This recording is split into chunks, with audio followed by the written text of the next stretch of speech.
Hey folks, welcome back to Grilling with Gramps. I know it's been a minute, been busy this summer, traveling, seeing the grandkids.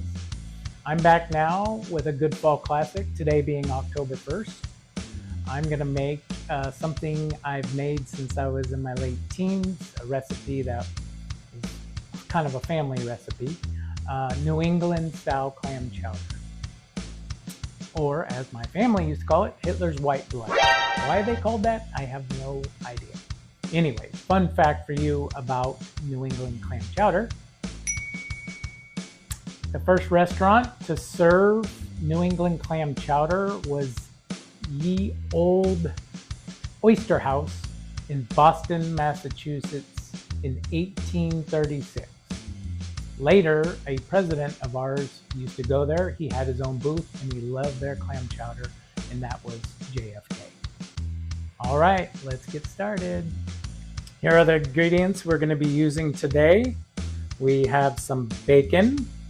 We have a little bit of white flour, heavy cream, celery, white onion, potatoes, chopped clams, not minced, and some clam juice. Obviously, we're going to be adding some salt and pepper, etc. But these are the main ingredients. All right, here we go. All right, so I got some chopped up bacon, just probably about ½ inch size at the most. When they cook, they're gonna render down anyways to smaller bits. But this is about probably 4 pieces of bacon. That's about it. So I'm just gonna stir that up. I'm gonna add a little pepper to my bacon.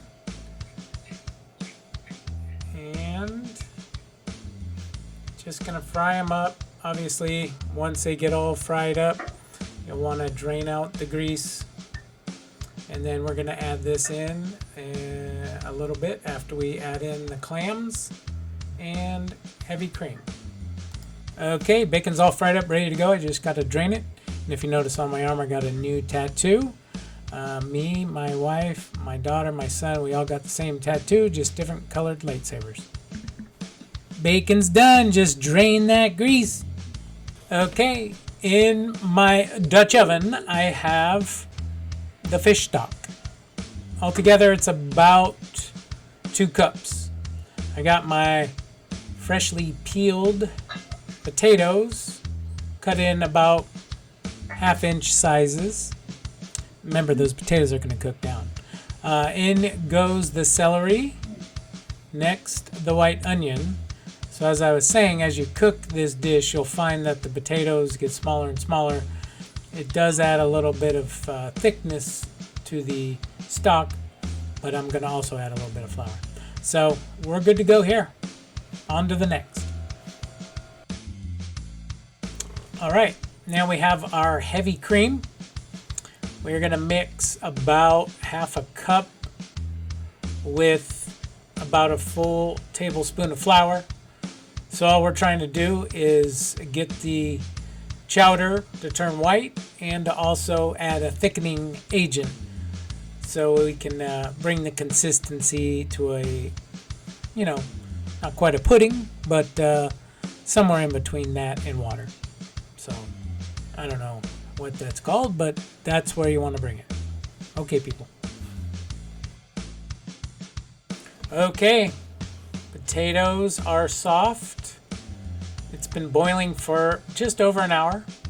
I'm adding in my clams. Remember, these are chopped, not minced, and it's about 6 cans. Next, we have the bacon that we fried up earlier and drained all the grease off of. Then lastly, the mixture of cream and flour. And honestly, I don't think I use all of it here. And you're really just, like I said, just trying to get that color change and adding in something that'll make the whole pot a little bit thicker. So once you start stirring it up here, then it really starts to look like New England style clam chowder. And I got a lot of vegetables in there, a lot of potatoes, celery and the onions, obviously the bacon and clams. Oh, and by the way, I lied. I did add a bay leaf and a little bit of thyme along with the salt and pepper. And that's really about it. I mean, I'm going to let this cook a little while longer, maybe about 40 minutes. Then we're ready to serve. All right, we are ready to serve. And the only way to serve New England style clam chowder is in a sourdough bread bowl, which I've toasted up here ready to go.